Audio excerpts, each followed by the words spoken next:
Home care providers working with clients who are elderly or disabled are feeling forgotten. They're on their own to find personal protective equipment like gloves and masks for weeks. News 8's Abbie Alford shares their concerns and what is now being done to protect the workers and their vulnerable clients. Members of the United Domestic Workers of America have been fighting for protective equipment for the last few weeks. They say that their home care providers that they represent are critical in protecting those that are the most vulnerable against COVID-19.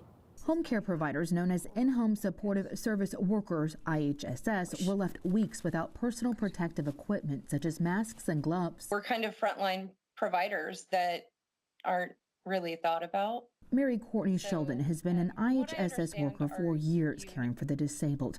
Many clients are on Medi-Cal and low income, so protecting them, she says, is critical. It's just scary. It's a lot more dangerous for our clients. We know that many of them wouldn't survive this. Both of her sons are medically fragile as well, and she didn't want to risk exposing her clients or children to COVID-19 without PPEs.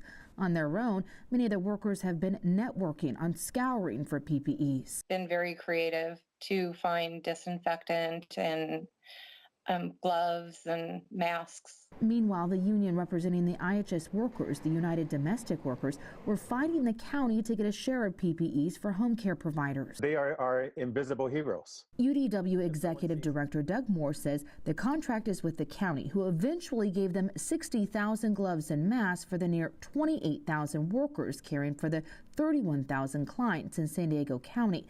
That ran out, and now the county is giving them a third of the PPE supply, which the UDW has shared with surrounding counties and is now keeping them stocked. But they had to buy their own hand sanitizer. Trying to be the glue that and connect people with the supplies, offer some assurances. Assurance to the invisible heroes not to be forgotten. I want them to know that we exist. If you are a home care provider in need of PPEs, you don't have to be a member of the UDW. All you have to do is call them for an appointment to pick up the equipment. That number is 1-800-621-5016. Reporting in Rolando, I'm Abbie Alford for News 8.